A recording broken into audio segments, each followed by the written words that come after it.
என் மனசுல உள்ள பாரமே குறைஞ்சிருச்சு. புத்தகம் வாசிக்கலாம் வா என்று நம்மை அழைக்கிறது. செல்போனோ வா சிக்கலாம் என்று அழைக்கிறது. அது வாசிக்கலாம் என்று அழைக்கிறது, இது வா சிக்கலாம் என்று அழைக்கிறது. அதை பார்த்தானாலே இந்த செல்போன் வந்தது நல்லதான் இது. ஆனால் இது வந்த பிறகு படுத்துகிற பாடு இருக்குதே கொஞ்சம் நெஞ்சம் இல்லை. இதில் நல்லது தான், உண்மையிலே நல்லது சார். ராத்திரி 12:30 மணிக்கு ஒருத்தன் பஸ் ஸ்டாண்டில் எனக்கு பணம் வேணும்னா கூட உடனே அனுப்பலாம். இல்லைடா பேங்க் மூடி இருப்பான்னு அவங்ககிட்ட தப்பிக்கவும் முடியாது. எவ்வளோ வசதி இருக்கு. நான் ஒன்றை உங்களுக்கு சொல்ல கடமைப்பட்டிருக்கிறேன். வாழ்க்கை வாழ்வதற்காக, கொண்டாடி மகிழ்வதற்காக எல்லாரும் இதுங்கிட்ட தான் கொண்டாடிக்கிறோம்.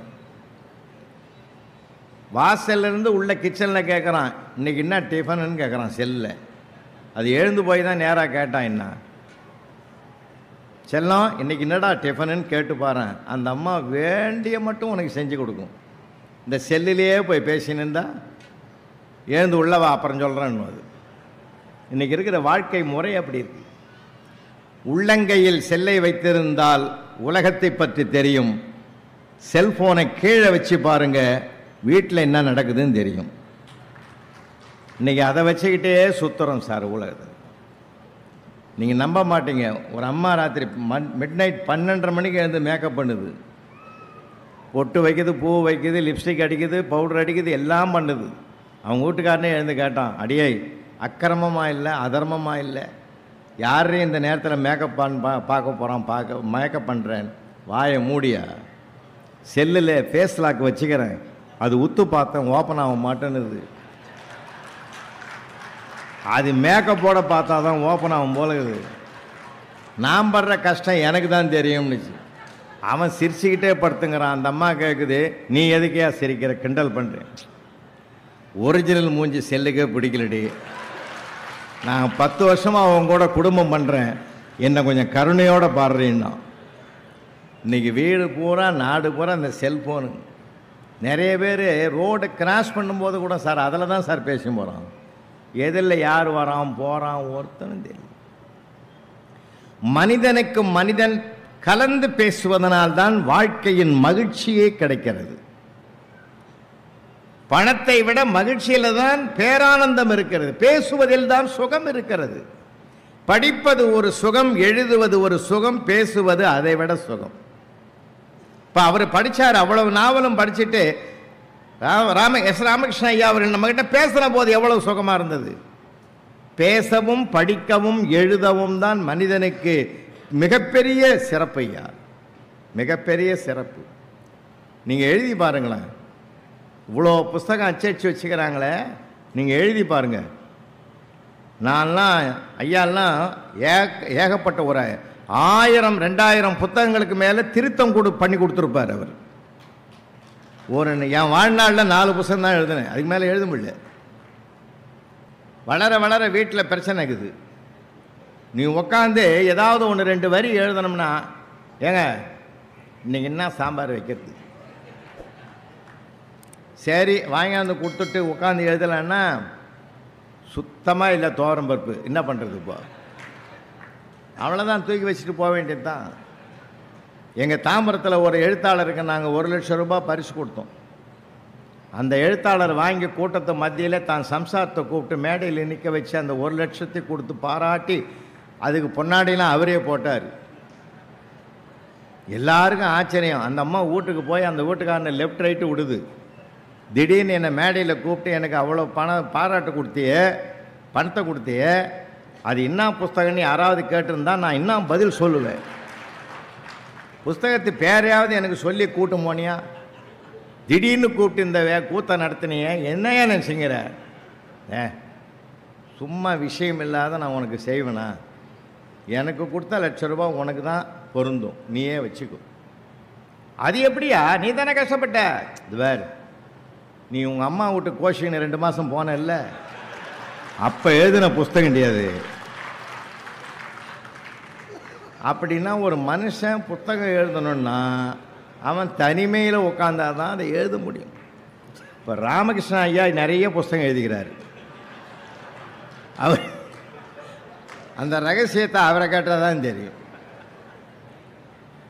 விளையாட்டுகளை சார், சிந்தனை ஒருமுகப்படணும். இல்லை, சிந்தனை ஒருமுகப்பட்டால்தான் அவர் அன்னைக்கு எழுதுகிற நாவல் இல்லது, காலத்துக்கும் நிற்கிற ஒரு சொத்து. அது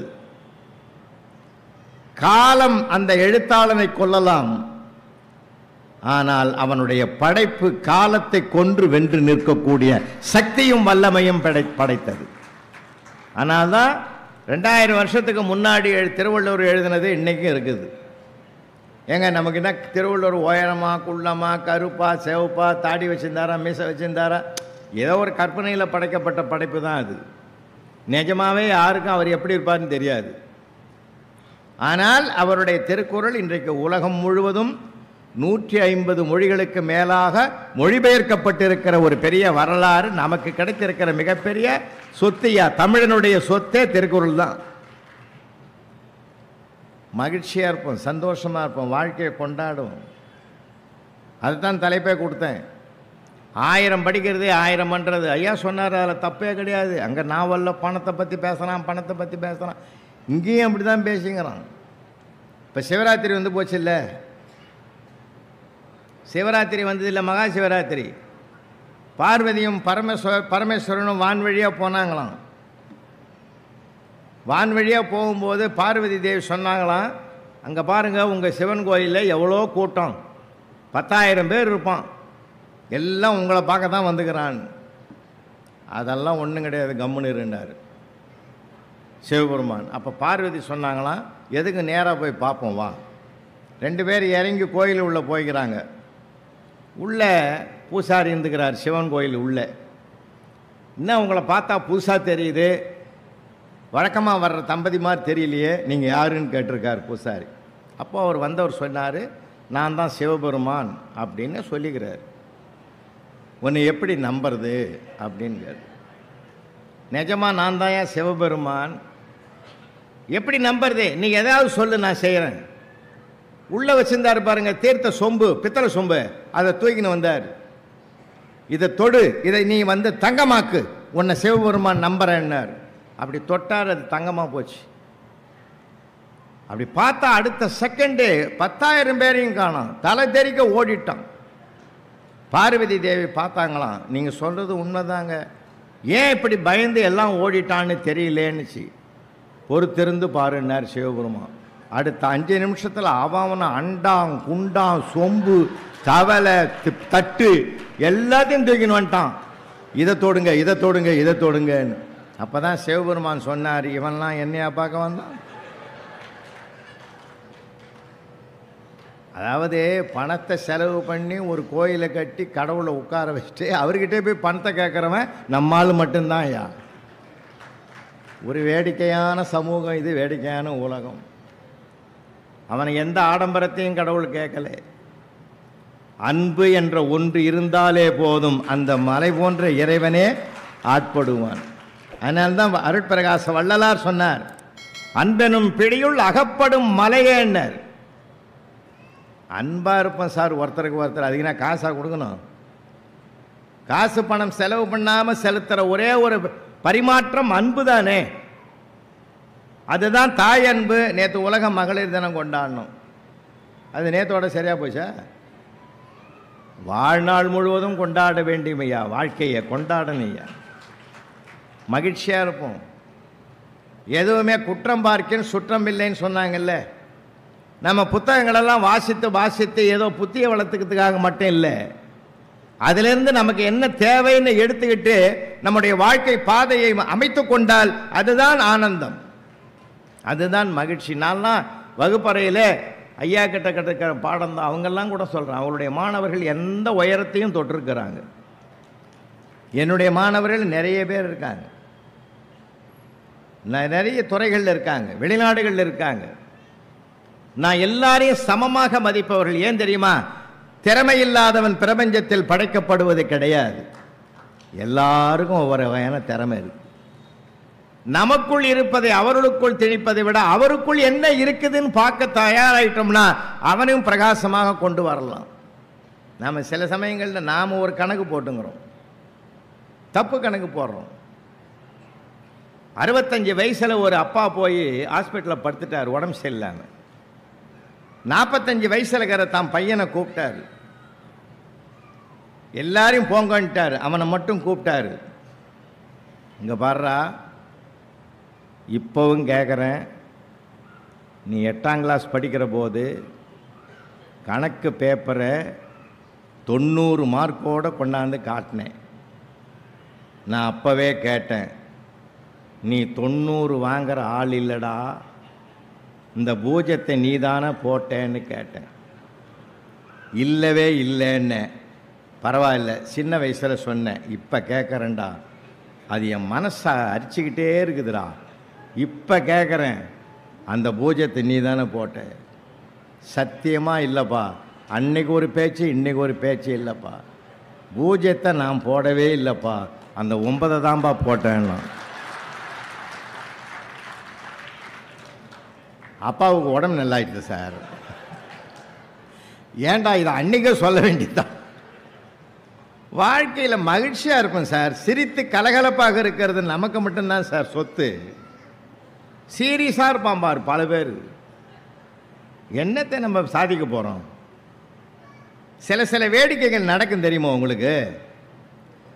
போன மாதம் நம்ம ராஜீவ்காந்தி ஆராய்ச்சி மையம் இருக்குதில்ல ஸ்ரீபெரும்புதூரில், அங்கே ஒரு 350 ஆசிரியர்களுக்கு நான் பேச போனேன் 1 மணி நேரம்.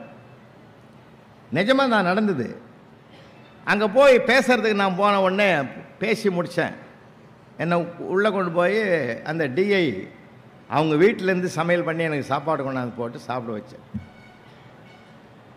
நேராக அங்கே இருக்கிற ரூமுக்கு கொண்டாந்தார்.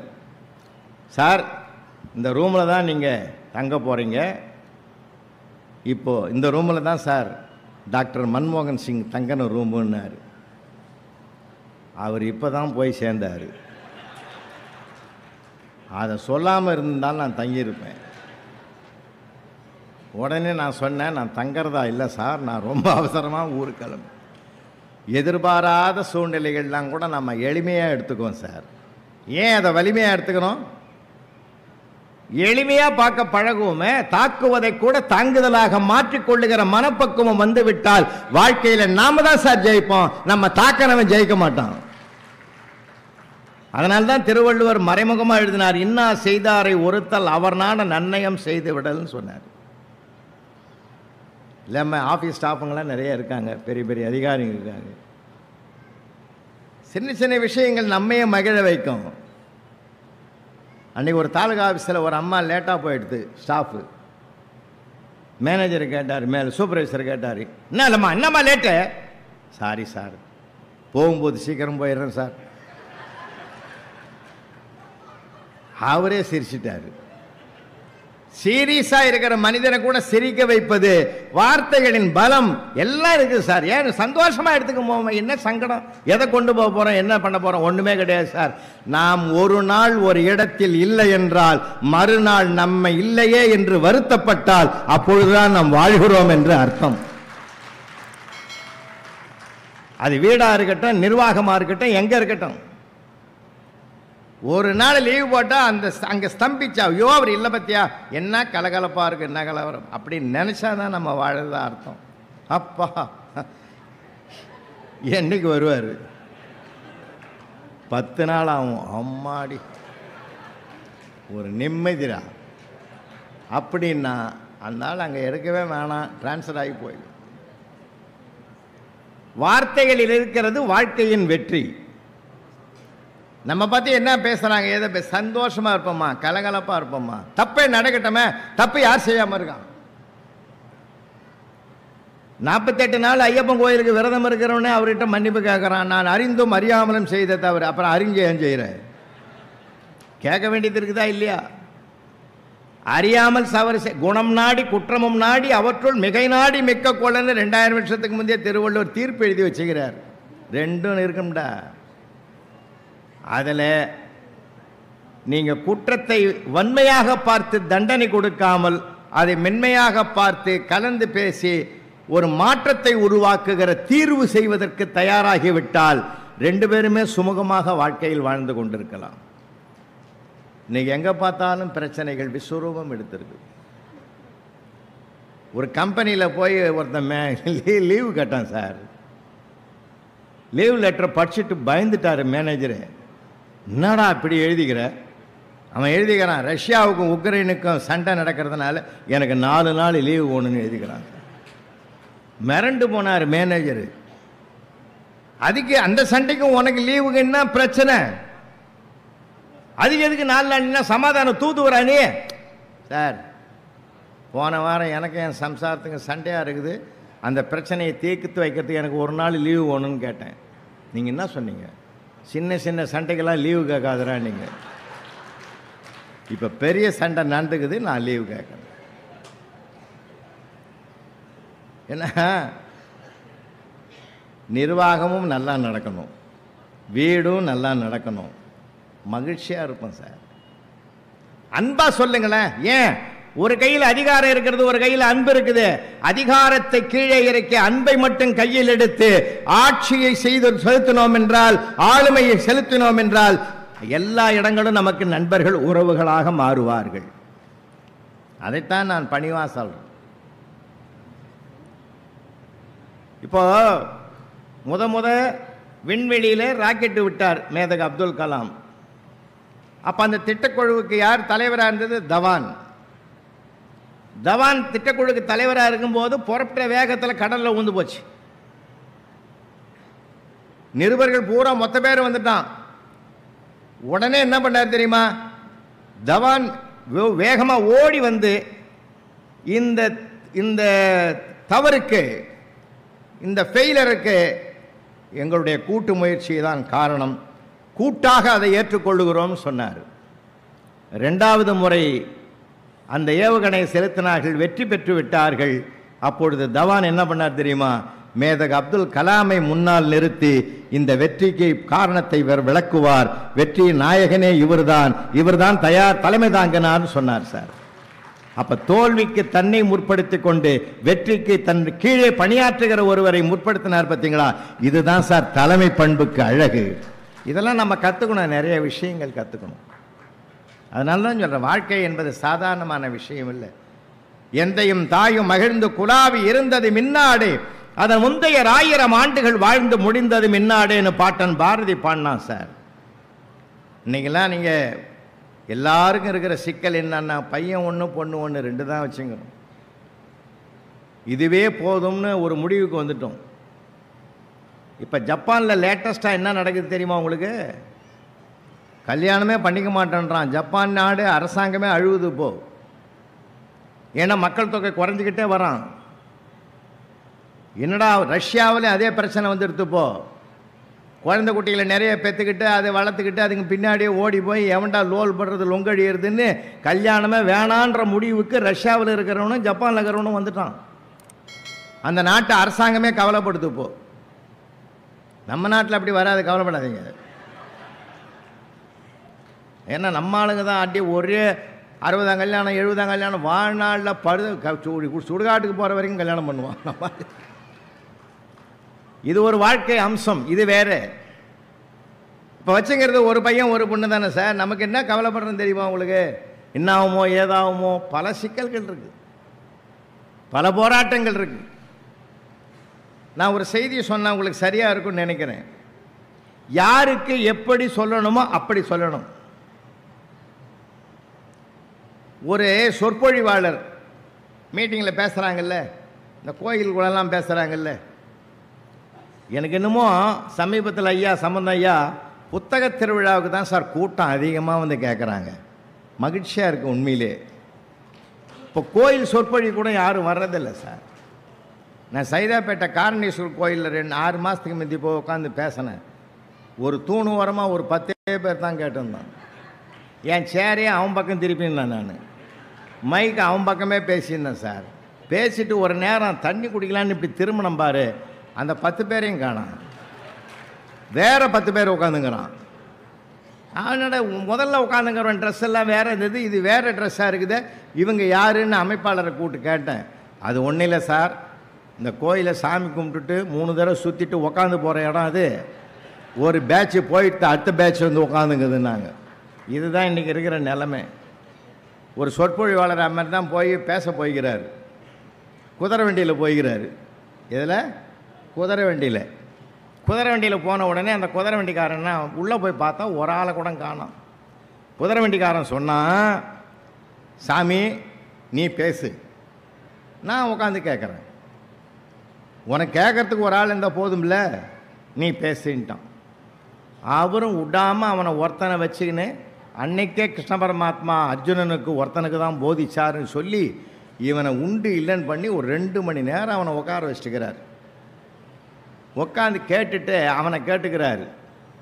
குதிரை வண்டிக்காரன் அவனை கேட்டுக்கிறார், எப்படி என் பேச்சேன்னு. அவன் என்ன அறிவாக சொன்னான் பாருங்க பதில். சாமி, நான் 4 குதிரை வச்சுக்கிறேன். ஒவ்வொரு குதிரைக்கும் சாப்பாடு தனித்தனியாக கொடுப்பேன். ஆனால் வந்தது ஒரு குதிரைன்னா அதுக்கு உண்டான சாப்பாடை மட்டும்தான் கொடுப்பேன். நீ என்ன பண்ணியிருக்கிற, 4 குதிரைக்கு வேண்டிய சாப்பாடை ஒரே குதிரைக்கு கொடுக்குற மாதிரி இப்போ எனக்கு கொடுத்துக்கிற. நீ என்ன சொன்ன என்ன போனன்னு எனக்கு ஒன்றுமே விளங்கலைன்னா. இவரை விட அவன் தெளிவாகிறான் இல்லைங்களா? எல்லா இடங்களிலுமே சார், நீங்கள் இருக்கிற இடத்துல சூழ்நிலை சந்தர்ப்பத்தை மகிழ்ச்சியாக பாருங்கள். இருக்கிறது 1 2 இதை வச்சு நீ எப்படி பண்ணுறதுன்னு பல வீடுகளில் போராட்டம் இருக்குது தெரியுமா உங்களுக்கு? அதை வச்சு தான் நான் பேசுகிறேன். பாசம் காட்டினா மோசம் பண்ணிடுவானா, ரொம்பவும் கண்டிச்சா வீட்டை விட்டு ஓடிடுமோ, அப்படி ஒரு பயம் இருக்குது. அவன் போர்வைக்குள்ளே இந்த செல்லை வச்சு பார்த்தான்னா அவன் என்னத்தை பார்க்குறானோ ஏதை பார்க்குறானோ, அவன் 5 நிமிஷம் பார்த்துட்டு தூங்கிடுவான். ஆனால் நாம தான் ராத்திரி பூரா தூங்காமங்கிறான். எதை பார்த்தான், என்ன பண்ணான், என்ன போனான். அவன் மனசில் களங்கம் இல்லை, நம்ம மனசில் தான் களங்கம் வந்து ஆட்டி படைக்குது. ஒன்றே ஒன்று சொல்கிறேன், பிள்ளைங்க மேலே நம்பிக்கை வைங்கம்மா, நம்பிக்கை வைங்க. வெளிநாட்டில் எல்லா பிள்ளைகளையும் நான் போய் பார்த்துருக்கேன், ரசிப்பேன் பிள்ளைகளை நான். அவன்லாம் என்ன அருமையாக இருக்கான் தெரியுமா? கடுமையாக உழைக்கிறான். கடுமையான உழைப்பு நம்பிக்கை 2 சொற்களுக்கும் உரியவனாகத்தான் நம்ம பிள்ளைகள் வெளிநாட்டில் வாழ்ந்து கொண்டிருக்கிறார்கள். அதனால் அவங்க மேலே நம்பிக்கை வைங்க. அவனுக்கு இப்போ தாழ்வு மனப்பான்மையை உண்டாக்கிடாதீங்க. நான் என்ன ஒன்று சொல்கிறேன், வாழ்க்கையை மகிழ்ச்சியாக கொண்டாடணும்னா உங்கள் பிள்ளைகளை உங்கள் பிள்ளைகளாக மட்டும் பாருங்கள். இன்னொரு பிள்ளையோடு தயவு செஞ்சு அவனை கம்பேர் பண்ணவே பண்ணாதீங்க. அது அப்படிக்குது, இது எப்படிக்குது, நீ வந்து எனக்கு வாய்ச்சிய, அவன் ஒரு மாதிரியாக நம்மளை பார்ப்பான். நானாக கேட்டேன் இந்த வீட்டில் பிறக்கணும்னு? அப்படி கேட்குற வாய்ப்பு இருந்தால் நான் பிரைம் மினிஸ்டர் வீட்டில் பிறந்திருப்பேன்ல. அவருக்கு கல்யாணம் ஆகலையோ? சரி, எதுக்கு சொல்கிறேன்னா, வாழ்க்கையில் ஒரு மகிழ்ச்சி வேணும்னா நாம் எதையுமே ஒரு தாழ்வாக அணுகக்கூடாது, உயர்வாக பார்க்க பழகுங்க. உயர்வாக பார்க்க பழகுங்க சார், மகிழ்ச்சியாக இருக்கும் எப்பயுமே. அப்படியும் சமீபத்தில் கோயம்புத்தூரில் நடந்த ஒன்று சொல்கிறேன் உங்களுக்கு. ஒரு பையன் +2ல் ஃபெயில் ஆகிட்டான் சார். ஃபெயில் ஆன உடனே என்ன பண்ணான், அவன் சூசைட் பாயிண்ட்டுக்கு போயிட்டான். ஏன் தெரியுமா இந்த மாதிரி இடத்துக்கு போகிறாங்க? அம்மாவும் அப்பாவும் அவனிடத்தில் அதிகமாக பேச தவறியதனால்தான் இந்த மாதிரி முடிவுக்கு போகிறாங்க. நிறைய பேசுங்க, எங்கள் அம்மா எங்கள் அப்பா நம்பிக்கைக்குரியவர்னு அவன் நம்பணும் இல்லை. அப்போது அந்த பையன் ஃபெயில் ஆகிட்டு என்ன பண்ணால் சூசைட் பாயிண்ட்டுக்கு போயிட்டான். அவங்க அப்பா எப்படியோ காப்பாற்றி கொண்டு வந்துட்டார். இருந்தாலும் ஒரு 3 மாதம் அவன் அது மனசை விட்டு அவனுக்கு அகலலை, போவே இல்லை. அவன் முகத்தை பார்த்து வருத்தப்பட்ட அவங்க அப்பா என்ன பண்ணார், ஒரு நாள் 1 ஏக்கர் நிலத்தில் பருத்தி வச்சிருக்கார். அந்த பருத்தி செடியெல்லாம் பார்க்கலாம் வாடான்னு சொல்லி அவனை கூட கூட்டிகிட்டு போனார். அப்படியே ரவுண்டு பார்த்துட்டு வரும்போது ஒரு செடி பூச்சடிச்சிருக்குது. பூச்சடிச்ச அந்த ஒரு செடியை பார்க்குறார். பார்த்துட்டு பையன் எதிர்க்கே சொன்னார், அந்த வேலை செய்கிற ஆளுங்களை கூப்பிட்டு இந்த ஏக்கர் பூரா கொளுத்திடுன்ட்டார். இந்த 1 ஏக்கர் நிலத்தில் இருக்கிற அத்தனை பருத்தி செடிகளையும் கொளுத்திடுங்கன்ட்டார். அப்போது அந்த பையன் கேட்டான், என்னப்பா பைத்தியக்காரத்தனமாக இருக்குது, ஒரு செடியில் பூச்சடிச்சுது, நீ ஏன் எல்லா செடியும் கொளுத்துற? அப்பா உடனே பிடிச்சிட்டாரு, நீ கூட ஒரு தடவை தான்டா ஃபெயில் ஆன, அதுக்காக ஏன் வாழ்க்கையை முடிச்சுக்கிற? அதுக்காகத்தான்டா நான் சொன்னேன், செய்கிறேன். அப்போ தான் மனசு மாறினா. ஒரு செடிக்காக அத்தனை செடிகளையும் கொளுத்துவது எப்படி தவறோ, ஒரு வருஷம் நான் ஃபெயில் ஆனதுக்காக என் வாழ்க்கையை முடித்து கொள்வது தவறுப்பா, இனி இந்த தவறை செய்ய மாட்டேன்னு அவன் மனமாற்றம் பெற்றான். இப்படி தான் நாம் வழி நடத்தணுமே தவிர நாம் அதுக்கு முரட்டுத்தனமாக ஒரு முடிவாக எடுக்கக்கூடாது. இன்னொரு வரலாறு சொல்கிறேன். சேலத்தில் ஒருத்தன் நீட்டில் ஃபெயில் ஆகிட்டு உயரமான இடம் நம்ம ஊரில் எதிரானு செல்ஃபோன் டவர் தான் உயரமாகுதுன்னு அது மேலே ஏறிட்டான். ஊரே வந்தது, அப்பா அம்மா கெஞ்சறாங்க, வாடா இறங்கி வாடா இறங்கி. முடியாது, என் முடிவில் மாற்றமே கிடையாதுன்ட்டான். விழப்போகிறது உறுதின்னான். அப்போ அவன் ஃப்ரெண்டு ஒருத்தன் ஓடியாந்தான், அல்லறே அடிச்சின்னு. நண்பா நல்ல வேலை உடலில் அங்கே ஏறுறா நான் சொல்கிறதுக்கு 2 வார்த்தை கேட்டுக்கின்னு இறங்கடா பாவி, உன் முடிவை எடு. நான் வரும்போது உன்னை காப்பாற்றுறதுக்கு ஓடியாரும்போது ஒரு பெரியவரை பார்த்தேன், இந்த மாதிரி கீழே விழுந்து அகால மரணம் அடைந்தால் அதுக்கு என்ன ஆகும்னு கேட்டேன். அகால மரணம் அடைவனுக்கு அடுத்த ஜென்மம் இருக்குதுன்னு அந்த ஆள் சொன்னான்டா.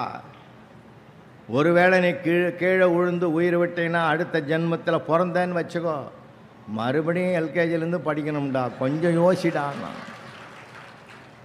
மலைன்னு இறங்கி வந்துட்டான் சார் அவன். இனி ஒரு ஜென்மத்தில் எவன்டா மூட்டை தூக்குறது எல்கேஜிலேருந்து, வேணாம் போ, 1000 சொல்லட்டும் உலகம்னு இறங்கி வந்தான். யாருக்கு எப்படி சொல்லணுமோ அப்படி சொல்லணும், பக்குவமாக சொல்லுங்கள். ஏன் நம்ம கோவப்படணும், உணர்ச்சி வசப்படணும்? மகிழ்ச்சியாக எல்லாத்தையும் சந்தோஷமாக எடுத்துங்க. எதையுமே நீங்கள் எளிமையாக எடுத்துங்க. எளிமையாக எடுத்தீங்கன்னா நமக்கு பிரச்சனை வர்றதுக்கு வாய்ப்பே கிடையாது. வாழ்க்கையை கொண்டாடி ஜெயிக்கணும்னா 2 விஷயம், ஒன்று மௌனம், இன்னொன்று சிரிப்பு. நீங்கள் 2ஐயும் ஃபாலோ பண்ணி பாருங்களேன். ஒய்ஃபு கண்ணாமன்னு ஏதாவது பேசட்டும் வீட்டில், மௌனமாக இருக்குது, பிரச்சனையே வராது. எனக்கு தெரிஞ்ச ஒரு நண்பர் அதை கேட்டும் போய் உட்காந்து அந்த அம்மா ஏறி பாடி இருக்குது. என்ன திருப்பதியில் கேட்டாங்க, திருச்செந்தூரில் கேட்டாங்க, பழனியில் கேட்டாங்க, திருப்பதியில் கேட்டாங்க, எல்லாம் மொட்டடிக்கிற ஊராக சொல்லுது. நம்மால் கம்முன்னு உக்காந்துக்கிறான். உக்காந்துட்டு ஏன் ஒன்றுத்துக்குமா பதில் சொல்ல மாட்டேன்? உள்ளூரில் என்னை தவிர எவனும் கேட்கல. கேட்காதவன்லாம் உனக்கு பெருமையாக தெரியுது, கேட்குற நான் உனக்கு சிறுமையாக தெரியுதுன்னா போயா, நீ இப்படி தான் பேசுவேன். சமாதானமாக இருறாங்கல்ல சார். நான் என்ன கேட்குறேன், எல்லாத்துக்குமே எதிர்ப்புக்கு எதிர்ப்பு தெரிவித்தால் தான் பிரச்சனை அதிகமாகும். சில நேரங்களில் மௌனமாக இருக்க பழகுவோம், சில நேரங்களில் சிரித்து பழகுவோம். 2மே அந்த பிரச்சனைகளை வளரவிடாமல் தடுக்கிற மிகப்பெரிய ஆயுதங்கள். அதை மகாத்மா காந்தி தன் வாழ்நாளிலே கையில் எடுத்துக்கொண்டார். பிள்ளைகளுக்கு நல்லா பேசுங்கம்மா, நிறைய பிள்ளைகளுக்கு பேச தெரியல, யாருக்கிட்ட என்ன பேசணும்னே தெரியல சார். அவனுக்கு நிஜமாக சொல்கிறேன், உண்மையில் பொய் சொல்லலை, உங்களுக்கே தெரியும். யாராவது நம்ம வீட்டுக்கு உறவுக்காரன் வந்தால் உட்காந்து பேசுகிறான், அவன் யாரோ அந்நியனை பார்க்குற மாதிரி பார்த்துட்டு போடுறான். நாம் வந்து தான் போராடியும் கிடக்கிறோம். என்னையே என் தம்பி வீட்டுக்கு போய்க்கிறேன், அவன் பையன் மேலேருந்து கீழே இறங்கி வந்தான், பார்த்துட்டு பிரமிச்சு நின்னான். என்னடா தம்பி எப்படி இருக்கிறேன்னு? இல்லை சார், உங்களை எங்கேயோ வாட்ஸ்அப்லேயோ ட்விட்டர்லேயோ ஃபேஸ்புக்லேயோ எங்கேயோ பார்த்த மாதிரி இருக்குதுண்ணா. டே உன் பெரியப்பாடா நான். இன்றைக்கி அவனுக்கு உறவு தெரியல, ஊர் தெரியல, யாரும் தெரியல. நாம் தான் சொல்லிக் கொடுக்கணும் அவனுக்கு நிறைய விஷயங்கள். பிள்ளைகள் அது அவன் அயல் நாட்டில் இருக்கிற மாதிரி அந்நியன் ஆகிட்டான் வீட்டுக்குள்ளேயே. நிறைய விஷயங்கள், நல்ல வார்த்தைகளை சொல்லிக் கொடுங்க. பெரிய பெரிய விஷயங்கள் நான் சொல்ல விரும்பலை. வாழ்க்கையில் மனிதன் தொடர்பு படுத்துவது எது? நல்ல வார்த்தைகள் தான் உங்களையும் என்னையும் தொடர்பு படுத்தும். அந்த மரியாதைக்குரிய வார்த்தைகள், நல்ல மங்களகரமான வார்த்தைகளே பேச பழகுமே. அதனால தானே நமக்கு தமிழ்நாடு அரசாங்கம் இருமொழி கொள்கைன்னு ஒன்று வச்சிருக்காங்க இல்லையா? இருமொழி கொள்கைன்னு ஏன் வச்சிருக்கிறாங்க? நம்ம காலங்காலமாக பேரறிஞர் அண்ணா அவர்கள் தோற்றுவித்தது அது. இருமொழி கொள்கை போதும்னு அன்னைக்கு நமக்கு சொன்னாங்க. ஏன்? ஒன்று வணிக மொழி, இன்னொன்று வாழ்க்கை மொழி. வணிக மொழியாகிய ஆங்கிலம் உலகத்தை வலம் வருவதற்கு தேவை, வாழ்க்கை மொழியாகிய தமிழ் வாழ்வதற்கு தேவை. அதனால தான் 2 மொழினாங்க. மனுஷனை தொடர்பு படுத்துறதுக்கு இந்த மொழி, அதில் நல்ல வார்த்தைகள் பேசும். நீங்கள் பேசி பாருங்களேன். நம்ம அவரவர் தாய்மொழி அவரவருக்கு உயர்ந்தது. தெலுங்கு பேசுகிறீங்களா அது உங்களுக்கு உயர்ந்த மொழி, மலையாளம் பேசுகிறீங்களா அது உங்களுக்கும் உயர்ந்த மொழி, கன்னடம் பேசுகிறேன் சார், மொழியில் அவங்கவுங்க தாய்மொழி அவங்கவுங்களுக்கு உயர்ந்தது. எல்லாத்துக்கும் அத்தனை மொழிகளுக்கும் தாய்க்கு தாயான மொழி நம்ம தமிழ் மொழி இல்லையா? அதனால் நீங்கள் அதில் அந்த மொழியில் எவ்வளோ சுகம் இருக்குது சார். எங்கள் ஏரியாவில் சிவகுமார்னு ஒரு லைன்ஸ் கிளப்பு கவர்னர் இருந்தார், அவர் வீட்டுக்கு நான் போயிருந்தேன். என்னுடைய புத்தகத்தில் கூட அதை எழுதியிருக்கேன். யூடியூப்பில் அந்த ஸ்பீச் இருக்கும், பழைய காலம் அப்போ பேசுனது. அவர் போய் நான் உட்காந்துங்கிறேன் சார், அவர் சொன்னார் புலவரையா வந்திருக்கிறாரு, சர்க்கரை இல்லாத பால் கொண்டு வாடான்னார். உள்ளே ஓடி போய் வேகமாக ஒரு டம்ளர் நிறையா கொண்டாந்து வச்சான் சார். வச்ச வேகத்தில் அந்த பால் அவன் வேகமாக வச்சான், அது டொம்முன்னு வச்சதில் இப்படி தழும்புச்சு, ஒரு ஆட்டமே ஆடுது. நான் சொன்னேன், நான் சவுத் ஆர்காட் டிஸ்ட்ரிக்டில் விழுப்புரத்தில் பிறந்து வளர்ந்தவன், நான் என்ன பண்ணியிருக்கணும், தழும்புதரான்னு சொல்லியிருக்கணும். அந்த பையனை கூப்பிட்டு சொன்னேன், டே சாம்பு பால் ஆடுதுரு அப்படின்னு. இல்லை மாமா அது மாடுதுன்னா. புரியுதா? நான் ஆடுதுன்றதை அவன் ஆட்டுப்பால் நினச்சிக்கணும், மாடுதுன்னா சார். அவன் எதிர்பாராத வகையில் ஒரு சொல்லில் எவ்வளோ சுகம் இருக்குது பார்த்தீங்களா? நான் ஆச்சரியப்பட்டு போனேன். ரொம்ப இதுவாக இருக்குது. இன்றைக்கி பிள்ளைகளுக்கு தமிழ் கூட தெரியலம்மா, வருத்தமாக இருக்குது. சொல்லிக் கொடுங்கம்மா.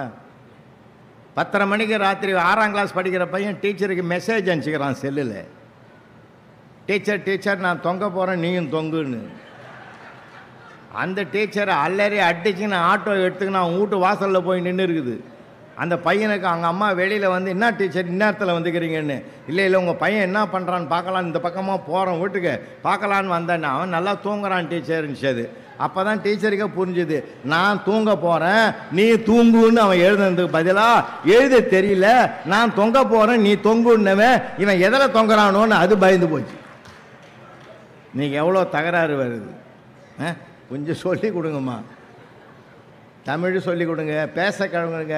பேச தெரியலனா அப்புறம் என்னம்மா இருக்குது, எதுக்கு படிக்கிறது? மதுரைக்கு பக்கத்தில் என் தம்பி முறையா ஓனர் 2003 இறந்துட்டான்.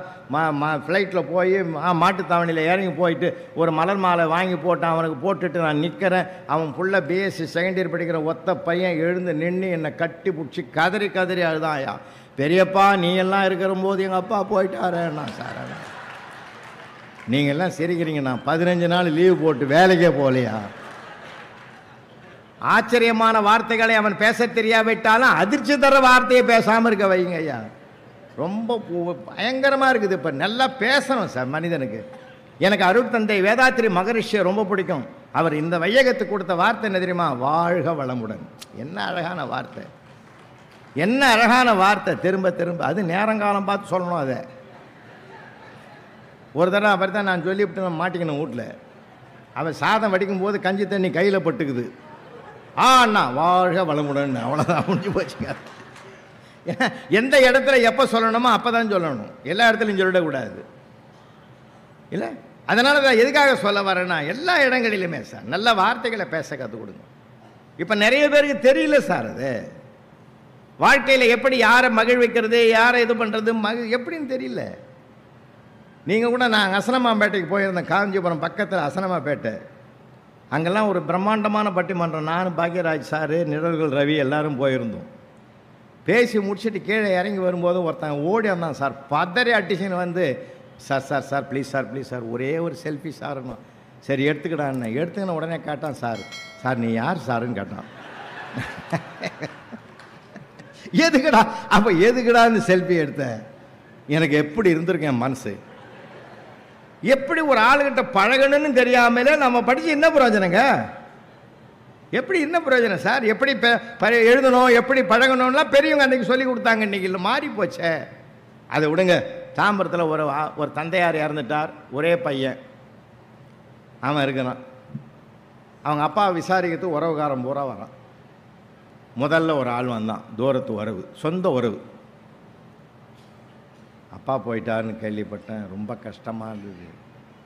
எப்படி போனாருன்னா, ஹார்ட் அட்டாக் வந்து போயிட்டார். எங்கே ட்ரீட்மெண்ட் எடுத்தேன்? தாம்பரத்தில் தான் பார்த்தேன். ஓயா, சிட்டியில் எவ்வளோ பெரிய டாக்டர் இருக்கிறான், அங்கே காட்டுறதை விட்டுட்டு தாம்பரத்தில் காட்டினா எப்படா பழிப்பான்? தப்பு தான்ட்டான். 1 மணி நேரம் பொறுத்து இன்னொருத்தன் வந்தான், அப்பா போயிட்டான்னு கேள்விப்பட்டேன். எப்படி? இதே வசனத்தை சொன்னான். எங்கே காட்டினேன்? அவன் தாம்பரத்தில் காட்டினேன்னு திட்டிட்டு போட்டான். சிட்டியில் தான் டாக்டர்கிட்ட காமிச்சேன், பெரிய பெரிய டாக்டர்கிட்டலாம் காமிச்சேன், அப்பயும் போயிட்டாருன்னா. உனக்கு அறிவு இருக்காடா? உள்ளூரில் எவ்வளோ டாக்டர் இருக்கிறான், இவங்கிட்ட காட்டுறதை விட்டுட்டு அங்கே இழுத்தும் போய் அந்த அலையை விட்டா எப்படா பழைப்பான்? அம்பங்குக்கு போட்டானா அரை மணி நேரம் பொறுத்து இன்னும் 2 பேர் வந்தான். கேள்விப்பட்டேன், அப்பா எப்படி போனார்.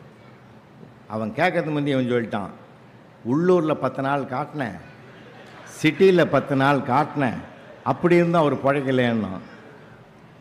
எங்கேயாவது ஒரு இடத்துல காட்டுறதுக்கு துப்பு இல்லை, அந்த ஆளை நீயே போட்டு தள்ளிடா போடா அப்படின்ட்டு போட்டான். கடைசியில் 2 மணி நேரம் பொறுத்து இன்னும் 4 பேர் வந்தான். கேள்விப்பட்டான்னா அவன் புள்ள சொன்னான், அப்பா நீங்கள் 4 பேரை அந்த ஆளையே எழுப்பி கேட்டுக்கோ, என்ன எல்லாம் கேட்டு அவர் போன இடத்துக்கு என்ன அனுப்பிடுவீங்க போல இருக்குது, நீயே கேட்டுக்கிட்டான். இன்றைக்கி வாழ்க்கையில் அப்படி தான் சார் இருப்பான். எல்லா இடங்களிலுமே மலிந்து கிடக்கிறது. யாரிடத்தில் எப்படி, ஏன் ஒரு ஆள் நம்ம மூத்தவங்களை பார்த்து நீ என்று சொன்னால் கூட அது கொலைக்கு சமம்னு மகாபாரதம் சொல்லுது. மகாபாரதத்தில் வருதுங்க, நீ என்று சொன்னாலே அது கொலைக்கு சமம்னா. நான் அதை படிச்சுட்டு பதறிட்டேன். ஒரு நாளைக்கு நம்மளை எத்தனை பேர் கொல்றான், நீ வா போன்னு தானே சொல்றான் நிறைய பேர். எவ்வளவு பண்பாட்டை சொல்லிக் கொடுக்கிறது, எவ்வளவு நாகரிகத்தை சொல்லிக் கொடுக்கிறது. நாம் இன்னைக்கு எல்லாமே பேச தவறியதுனால பல பெரும் பிரச்சனைகள் விஸ்வரூபம் எடுத்திருக்கிறது. படிப்பு மட்டுமே ஒரு மனிதனுக்கு வாழ்க்கை அல்ல, படிப்பை தாண்டிய பண்பாடு தான் ஒரு மனிதனுடைய வாழ்க்கையாக அமையக்கூடும் என்றால். இன்னொன்று சொல்லணுமா, படிப்பே நமக்கு சோறு போடாட்டாலும் நம்முடைய பண்பாடு நேர்மையும் நமக்கு ஒரு காலத்தில் சோறு போடும். எனக்குள்ள நான் படிப்பு வரலன்னாலும் பரவாயில்லைங்க, விடுங்க. இங்க இருக்கிற பெற்றோர்களுக்கு நான் வணங்கி கேட்கிறேன், படிப்பு வரலையா விட்டு தள்ளுங்க சார், அவனுக்கு என்ன வரும்னு பாருங்க, அவனுக்கு என்ன வரும்னு பாருங்க, அதில் அவனுக்கு சிறப்பாக்குங்க. விரும்பியது கிடைக்கவில்லை என்றால் கிடைத்ததை விரும்பிக் கொள்ள வைப்பதற்குரிய வாய்ப்பை நாம் உருவாக்கி விட்டால். இப்போ பார்த்தீங்கன்னா டிராகன் ஒரு படம் பார்த்துருப்பீங்க, யாராவது பார்த்தீங்களா? டிராகன் படம் பாருங்க, அவசியம் பாருங்க. அதனுடைய தேம் ரொம்ப அருமையாக இருக்கு. நான் சமீபத்தில் பல படங்கள் பார்த்தேன். பார்த்துட்டு வெளியில் வந்தால் ஒரு அருவாளியை ஒரு கத்தியை தூக்கின்னு போய் எவனையாவது 4 பேர் குத்தணும் போல ஒரு உணர்வை தூண்டுறான். இந்த ஒரு படம் தான் மனுஷனை திருத்துறதுக்கு ஒரு மார்க்கத்தை டிராகன் படத்தை எடுத்துருக்கணும். ரொம்ப உண்மையிலே இருக்குது, நல்லா இருக்குது, போய் பாருங்கள். அதில் என்ன ஆகுது, இந்த பையன் ஒரு தவறு பண்ணுறான், தவறு பண்ணி வாழ்க்கையில் ஜெயிக்கிறான். ஆனால் அது தவறுன்னு உணர்ந்து தண்டனை அனுபவிக்கிறான். அப்போ கூட அவங்க அப்பா தன் நிலையிலிருந்து மாறாமல் பிள்ளையை ஏற்றுக்கொண்டு அவனுக்கு ஒரு நல்ல வழியை கற்றுக் கொடுத்து ஆதரவு கொடுக்குற கதை சார். அது இன்னைக்கு இருக்கிற தேவையாது. நீங்கள் அதை தயவு செஞ்சு பாருங்க. அது நம்ம மாற்றிக்கணும். நம்ம மாற்றிக்கிட்டோம்னா பல மாற்றங்கள் உருவாகும். ஏன்னா படிப்பு என்பது அறிவுக்கு தீனி போடுகிற படிப்பு வேறு, அனுபவத்தில் பெறுகிற படிப்பு வேறு. வாழ்க்கையில் நம்ம எவ்வளவோ கற்றுக்க வேண்டியது இருக்கு. பணத்தை தேடித்தான் இந்த உலகம் பிரபஞ்சம் ஓடிக்கொண்டிருக்கிறது, அதில் மாற்று கருத்துக்கு இடமே கிடையாது. பணம் தான். இன்னைக்கு பாருங்க, யாரை பார்த்தாலும் அங்கே நான் 2 ஏக்கர் வாங்கி போட்டுருங்க, இங்கே 2 ஏக்கர் வாங்கி போட்டுருங்க, இங்கே 5 ஏக்கர் வாங்கி போட்டிருக்கிறேன். வாக்கிங் காலையில் போகும்போது நிம்மதியாக உடம்பு நல்லா இருக்கணும்னு நிறைய பேர் வாக்கிங் போவான். கூட வரவனோட போவாதீங்க, தனியாகவே போங்க. இனிமேல் அவன் கூட வரவன் சும்மா இருக்க மாட்டான். இந்த இடத்த 1000 ரூபாய்க்கு கொடுக்குறான்லாம். நான் வேணான்னு வந்தேன், இன்றைக்கி 1 கோடி போகுது. அவன் வாக்கிங் வந்த வேலையும் போச்சு. அவன் அப்படியே ஷாக்காகி போய் படுத்துக்குவான். அதில் என்ன இருக்குது சார், நமக்குன்னு எது நிலைக்குமோ அதுதான் நிலைக்கும். நமக்குன்னு உள்ளது எங்கேயும் போகவே போகாது. 6 ஏக்கர் வாங்கட்டும், 600 ஏக்கர் வாங்கட்டும், 6000 ஏக்கர் வாங்கட்டும், அந்த ஊரில் அவனுக்கு 6 அடி நிலம் நிரந்தரமாக சொந்தமாகுது. அது ஏற்கனவே வாங்கி வச்சுக்குது, இவனுக்குன்னு அது வாங்கி வச்சுக்குது. இல்லை, அவன் அங்கே வாங்கி போட்டான் இங்கே வாங்கி போட்டான்றான். அது சொல்லுது நான் உனக்கு ஏற்கனவே வாங்கி போட்டு வச்சுக்கிறேன்டான்னு. இதுதான் சார் வாழ்க்கை. இருக்கிற வரைக்கும் சந்தோஷமாக இருப்போம் சார், மகிழ்ச்சியாக இருப்போம் சார், ஆனந்தமாக இருப்போம் சார். வார்த்தைகளால் ஒருவரை பாராட்டுங்கள். ஒருத்தர் உங்கள் எதிரில் உயர்றாரா, உயர்ந்தவரை பாராட்டுங்கள், வாழ்த்துங்கள். நீங்கள் ஒருவரை வாழ்த்தினால் உங்களை வாழ்த்த கடவுள் 2 பேரை ஏற்பாடு செய்வார். எவ்வளவோ வாழ்க்கையில் தெரிஞ்சுக்க வேண்டிய விஷயங்கள் நிறையா இருக்குது சார். நாங்கள்லாம் ஆசிரியர், எந்த பையனையும் நாங்கள் திட்டின வரலாறே கிடையாது. நீ ஒன்றுத்துக்குமே உருப்பட மாட்ட, லாய்க்கு இல்லைன்னு சொன்னதே கிடையாது. எங்கள் வாயில் அந்த வார்த்தையும் வராது. அவன்லாம் என்ன ரொம்ப பாராட்டுவேன், படுத்துவான் சில நேரங்களில். ஆனாலும் அவனை நாங்கள் நிச்சயமாக பாராட்டுவோம். அதுவும் அந்த பெண் பிள்ளைகளுக்கும் ஆண் பிள்ளைகளுக்கும் நிறைய வித்தியாசம் இருக்குது. ஐயா அனுபவசாலி. அவர் டெக்ஸ்ட் புக் ஆத்திரையா 12ஆம் வகுப்பு தமிழ் பாட புத்தகத்தையே தயாரித்த தலைவர் அவர் தான். நிறைய அனுபவம் உடையவர். நாங்கள்லாம் பசங்கக்கிட்ட நிறைய அனுபவம் சார். நான் கற்றுக் கொடுத்ததை விட அவனிடத்தில் கற்றுக்கொண்டது ஏராளம். நீங்கள் எப்பயுமே யாருக்கிட்டையும் கற்றுக்கலாம் சார். அவன் சின்ன வயசு, அவனுக்கு என்ன தெரியும்னு நினைக்காதீங்க.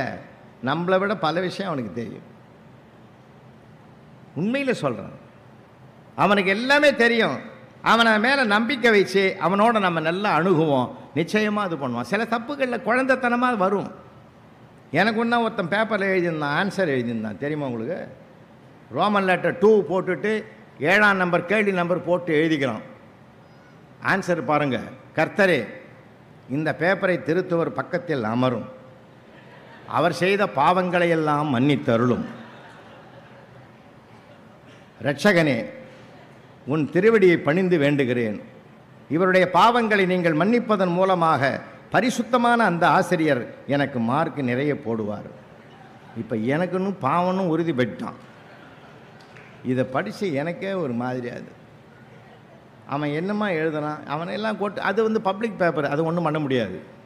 இன்னும் சில பேர் விளையாட்டாக எழுதுவான் தெரியுமா? ராஜாராம் மோகன் ராய் குறிப்பு வரைன்னு ஒரு தடவை கேட்டிருந்தேன். அவன் எழுதிக்கிறான் பார், நீங்கள் ஜென்மத்திலையும் எழுத மாட்டீங்க அந்த மாதிரி. இந்த 4 பேரும் நல்ல நண்பர்கள்னு எழுதிக்கிறான்யா. ராஜா ராம் மோகன் ராய் இந்த 4 பேரும் நல்ல நண்பர்கள், ஜாதி மதம் பார்க்காமல் பழகினார்கள். ராமுக்கும் ராஜாவுக்கும் அடிக்கடி சண்டை வரும், மோகன் தீர்த்து வைப்பார். இன்னும் டெவலப்டா. என் ஜென்மத்தில் இந்த மாதிரி படிக்கவும் முடியாது. நான் இன்னொன்று தெரியுமா, இந்த உலகத்தில் இன்றைக்கு நான் ஒன்று சொல்லிக்கிறேன், எழுதி வைங்க. இன்றைக்கு தர்மம் என்ற ஒன்று உயிரோடு இருக்கிறது என்றால், தானம் என்ற ஒன்று உயிரோடு இருக்கிறது என்றால், அது இந்த மண்ணில் வாழும் பெண்களால் மட்டும்தான் என்று நம்பிக்கை உடையவன். அதனால் தாய் வடிவத்தில் இந்த தர்மம் நடக்குது, தாரத்தின் வடிவத்தில் தர்மம் நடக்குது, சகோதரி வடிவத்தில் தர்மம் நடக்குது. கல்லாக படைக்கிற போது கூட ஒரு தாய் நிற்கக்கூடாது என்று கருணையோடு பார்க்கிற வழிபாடு நம்ம வழிபாடுயா, நம்ம வழிபாடு. அதனால் ஒவ்வொன்றும் ஒவ்வொன்றை கற்றுக் கொடுக்குது. எதிலிருந்தும் கற்றுக்கொள்ளலாம். உயர்ந்த எண்ணத்தை உருவாக்குங்க பிள்ளைகளுக்கு. ஒருத்தர் போய் கேட்குறாரு, ஒரு டாக்டரை பார்த்து கேட்டார், BMW கார் வாங்கணும்னா உங்களுக்கு எவ்வளோ நாள் ஆகும்? 1 வருஷம் ஆகும், கஷ்டப்பட்டு சம்பாதிக்கணும். அப்படியா? ஒரு இன்ஜினியரை போய் கேட்டார், உங்களுக்கு எவ்வளோ நாள் ஆகும் BMW கார் வாங்கணும்னா? 8 months, 8 மாதம் கஷ்டப்படணும். சரி, ஒரு கிரிக்கெட் வீரனை போய் கேட்டார், BMW கார் வாங்கணும்னா உங்களுக்கு எவ்வளோ நாள் ஆகும்? 1 day மேட்ச் போதும், ஒரே நாளில் நான் வாங்கிடுவேன். சபாஷ். அப்போ ரத்தன் டாட்டா இருந்தார், ரத்தன் டாட்டாவை போய் கேட்டாங்க, BMW கார் வாங்கணும்னா உங்களுக்கு எவ்வளோ நாள் ஆகும்? 5 வருஷம் ஆகும். கேட்டவனுக்கு அசந்து விட்டான். அவர் 1 வருஷம்னாரு, அவர் 8 மாதம்னாரு, அவர் 1 நாள்னாரு. மல்டி மில்லியனர் பெரிய கோடீஸ்வரன், உங்களுக்கு ஐயா 5 வருஷம் சொல்கிறீங்க? அவர் சொன்னார், BMW கார் கம்பெனி எவ்வளோ பெருசு, அந்த கம்பெனியை வாங்கணும்னா எனக்கு 5 வருஷம் ஆகும்னாரு. இப்போ புரியுதுங்களா? நம்ம எண்ணம் எப்படியும் உயர்வாக இருக்கணும். அவனை காரை பற்றி யோசிச்சான், இவர் கம்பெனியை பற்றி யோசிச்சார். இப்போ ரத்தன் டாட்டா ஏன் அந்த உயரத்தை தொட்டாருன்னு தெரியுதா? ராக்பெல்லர் ஃப்ளைட்டில் பறக்கிறாரு. ராக்பெல்லர் ஃப்ளைட்டில் பறக்கிற போது 32 அடி 1000 உயரத்தில் மேலே போன பிற்பாடு ஒருத்தன் கேட்டான், ஏன் இந்த வயசுலையும் சம்பாதிக்கிற, இந்த வயசுலையும் உழைக்கிற, இன்னத்தை உனக்கு இல்லை, எங்கே பார்த்தாலும் இருக்குது, எது இல்லைன்னு இன்னும் பாடுபடுற, உழைக்கிற, போதாதான்னார். அப்போ ராக்பெல்லர் சொன்னார், இந்த ஃப்ளைட்டில் நம்ம பயணம் பண்ணுறோம், வர வேண்டிய உயரத்துக்கு இது வந்துடுது, இதோட பைலட்டை இறங்க சொல்லிடலாமா, பைலட்டை நிறுத்த சொல்லலாமான்னாரு. ஐயோயோ எல்லாமே போயிடும். அது போகக்கூடாதுன்னு தான் நம்ம பயணம் பண்ணுறோம்ல, அதே தான். ஓடிக்கொண்டே இருக்க வேண்டும், உழைத்து கொண்டே இருக்க வேண்டும், முடிந்த வரையில் உதவிக்கரத்தை நீட்டிக்கொண்டே இருக்க வேண்டும்னு அந்த பையனுக்கு பாடம் நடத்தினார். அதனால் உங்களுக்கு இன்னும் கூட வேண்டுகிறேன், பிள்ளைகள் மார்க் எடுக்கலேன்னு பதறாதீங்க. எங்கள் தெருவிலே நான் பல கூத்தெல்லாம் பார்க்குறேன். எல்கேஜி போகுது, அது பாவம், அது என்னன்னே தெரியல உலகம். அது மார்க்கு குறைஞ்சி போச்சுன்னு மண்டை இடிச்சுக்கிறாங்க அப்பாவும் அம்மாவும். அதுக்கு என்னன்னு தெரியாமல் விளையாடுங்குது. இது என்ன அதுன்னு ஐஏஎஸ் எழுதுது. மார்க் குறைஞ்சா போகுது. மார்க் குறைஞ்சதுன்னு கவலையே படாதீங்கம்மா, மனசில் தைரியமாக இருங்க, சந்தோஷப்படுங்க. 100க்கு 100 எல்லா சப்ஜெக்ட்லேயும் வாங்கிட்டான்னா அவங்க தான் கவலைப்படணும். ஏன் தெரியுமா? எல்லாம் வெளிநாட்டுக்கு ஓடிடுவான். 50-60 வாங்குறவன் தான் கட்சி வரைக்கும் நம்ம கூடவே இருப்பான். அவன் தான் அடிக்கடி போய் மாத்திரை வாங்கினோடா, மருந்து வாங்கினோடான்னா எல்லாத்துக்கும் உதவி செய்வான். நமக்கு உதவாத பிள்ளைகள் தூரத்தில் இருக்கிறார்கள், உதவுகிற பிள்ளைகள் அருகில் இருக்கிறார்கள். அந்த அருகில் இருக்கிற பிள்ளை தான் அவசியமானவன்னு மாற்றி பாருங்க, மாற்றி பாருங்கன்ற. நான் வெளிநாட்டுக்கெல்லாம் போனெல்லாம் அவன்லாம் திரும்பி வரமாட்டான். அவங்க இருக்கிற சொர்க்க வாழ்க்கை வாழ்ந்துங்கிறான். அந்த வாழ்க்கையில் நீங்கள் அனுமதி கொடுக்க மாட்டீங்க இங்கே. ஏன்னா அந்த அம்மாவுக்கெல்லாம் பொண்ணு, அதுவும் பையன் திரும்பி வந்தாலும் வருவான். இங்கே யாராவது இருந்தாக்கா வருத்தப்படாதீங்க, உண்மையை சொல்கிறேன் நான். பையன் வந்தாலும் வருவான் திரும்பி. அந்த பொண்ணுங்க வரவே வராது. மாமியார் தொல்லை கிடையாது, நாத்தனார் பிரச்சனை கிடையாது. அது வச்சத்தான் சட்டம். இல்லை ஏதாவது வீட்டுக்காரன் தப்பாக சொல்லிட்டான்னா ஒரு வார்த்தை ஃபோன் பண்ணால் போதும், அவனை தூக்கி விசாரணையே கிடையாது, உள்ளே வச்சுருவாங்க. இவ்வளவு பாதுகாப்பு அந்த பொண்ணுக்கு இருக்கிறதுனால அது அந்த ஊரை விட்டு வரவே வராது. நாம் தான் நம்ம கதறி கிடக்கிறோம். அதனால் நம்ம வீட்டு பிள்ளைகள் நம்ம கூட இருக்கிறான்னா மகிழ்ச்சி அடைங்க, அவனை பேச விடுங்க. திறமை வேறு, புத்திசாலித்தனம் வேறு. மனப்பாடம் பண்ணி மார்க் வாங்குறவன்லாம் ரிப்போர்ட்டர். அவன் மனசுக்குள்ளே இருக்கிறத வெளிப்படுத்துகிறான் பார், அவன் தான் ப்ரமோட்டர். நமக்கு ப்ரமோட்டர் தான் தேவைப்படுது, ரிப்போர்ட்டர் வேண்டாம். நிறைய விஷயங்கள் சிந்திச்சு பாருங்கள். இதே குரோம்பேட்டையில் ஒரு மெடிக்கல் ஷாப்புக்கு நான் போகிறேன். ஒருத்தர் அவங்க குழந்தை, சின்ன குழந்தை சார், அவன் 1ஆம் கிளாஸ் படிக்கிற பையன் கூட வந்தான். அவங்க அப்பா கேட்டார் மெடிக்கல் ஷாப்காரரு, சார் எறும்பு மருந்து இருக்குதான்னு கேட்டார். எதுக்கு? எறும்பை சாகடிக்கிறதுக்கு கேட்டார். அவன் வீட்டில் எறும்பு தொல்லை கேட்டார். இந்த 1ஆம் கிளாஸ் படிக்கிற பையன் என்ன கேட்டான் தெரியுமா? ஏன்பா எறும்புக்கு உடம்பு சரியில்லையாப்பான்னு கேட்டான். உடனே அப்பா மனசு மாற்றிக்கிட்டார், சார் எனக்கு எறும்பு மருந்து வேணான்ட்டு வந்துட்டார் சார். ஏன் தெரியுமா? ஒரு செகண்டு யோசிச்சார், நான் அந்த எறும்புக சாகடிக்கிறதுக்கு பார்க்குறேன், அவன் வாழ வைக்கிறதுக்கு பார்க்குறான்.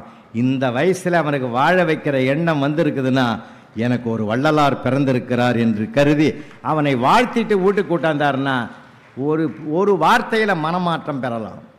நிறைய பேசுங்க பிள்ளைகளோடு, நிறைய பகிர்ந்துக்குங்க.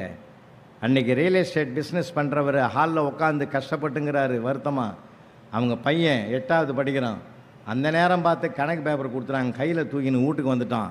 அப்பாவை பார்த்து மிரண்டு போனான். ஐயோ என்ன நடக்க போகுதோன்னு நினச்சான்.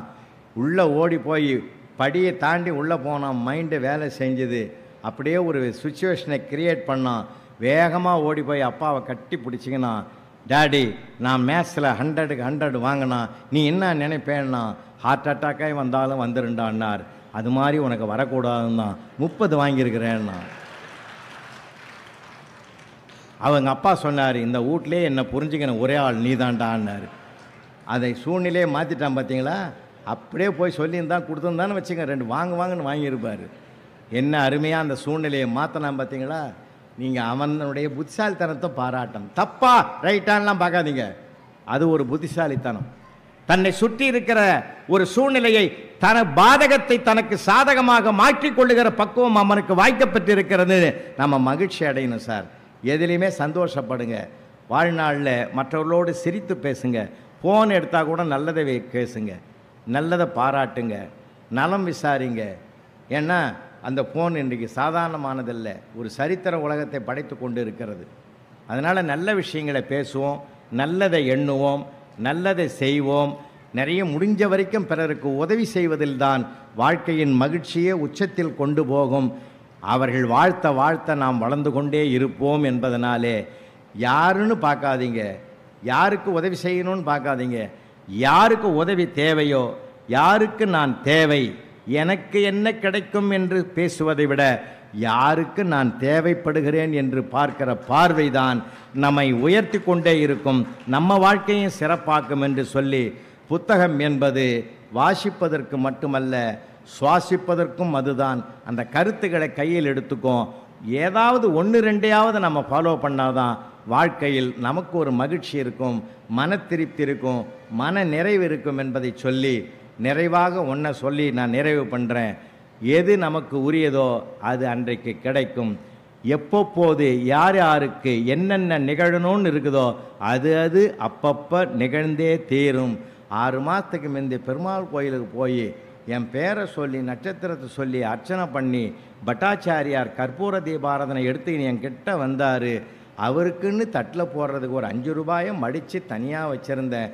அது பக்கத்தில் 100, அது பக்கத்தில் 500, 2 தனித்தனியாக வச்சுருந்தேன். செல்ஃபோனை எடுத்து உள்ளே வச்சதுனால எல்லாம் தலைகீழ மாறி போச்சு. இந்த 5 2 விரலை விட்டு தேடுறதுக்குள்ளே ஐயரே டென்ஷன் ஆகி எதிர்பக்கம் போயிட்டார். அந்த 3வது ஆள்கிட்ட நிற்கிற போது அப்போ தான் எனக்கு அந்த 5 ரூபாய் கிடச்சிது. அதை எடுக்கிற வேகத்தில் இந்த முன்னாடி இருந்த 500 எகிரி அந்த யார்கிட்ட நிற்கிறாரோ அவன் காலில் போய் விழுந்தது. அவன் குனிஞ்சு பார்த்துட்டு இது நம்ம ரூபாய் இல்லைன்னு எடுத்து பட்டாச்சாரியார் தட்டில் போட்டான். 500 பார்த்த உடனே அவர் செத்த இருங்கோன்னு சொல்லி பெருமாள் கழுத்தில் இருக்கிற மாலையை கொண்டாந்து அவனுக்கு போட்டார். அந்த 500 என்னது? இன்னைக்கு அவனுக்கு மரியாதை கிடைக்கணும்னு பெருமாள் அனுகிரகம் பண்ணியிருக்கிறாரு. அவர் யார் வீட்டு பணம்னு பார்க்கல, யாருக்கு பண்ணணும்னு தான் அவர் நினைக்கிறாரு. அது ஏன் பணம்னு நான் பாதுகாத்தேன், அது உன் பணம் இல்லைடா, அது அவனுக்கு மரியாதை கொடுக்க போகிற பணம்டான்னு அவனுக்கு கொடுத்தாருன்னா யார் யாருக்கு எப்பப்போ என்னென்ன நடக்குமோ அதை நடந்தே தீரும்.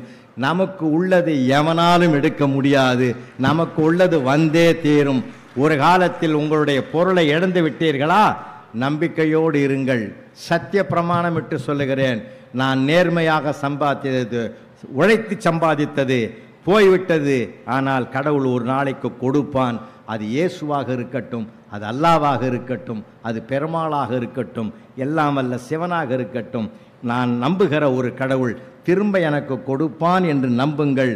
நிச்சயமாக அந்த பணம் உங்களிடத்தில் வந்து சேர்ந்தே தீரும். இந்த மாற்றம் தர்மத்துக்கு என்றுக்கும் தோல்வி வந்ததே கிடையாது. அள்ளி கொடுத்தவர்களுக்கு யாரும் வைத்ததே கிடையாது, வாழ்த்தைத்தான் சொன்னார்கள். வள்ளல் எம்ஜிஆர் ராமநாதபுரம் மாவட்டத்தில் ஓட்டு வேட்டைக்கு செல்கிறார். காலையிலிருந்து சாயந்தரம் வரைக்கும் போகும்போது நேரமாயிட்டது, வீட்டுக்கு போகலான்னும் போது தொண்டர் ஒருத்தர் சொன்னார், ஐயா உங்களை பார்க்கணுன்னே ஒரு 85 வயசு பாட்டி காலையிலிருந்து கால் கடுக்க நிற்குது, பார்க்காம போனால் நல்லா இருக்காதுன்னு சொன்ன உடனே ஜீப்பை அந்த பக்கம் விடுனார்.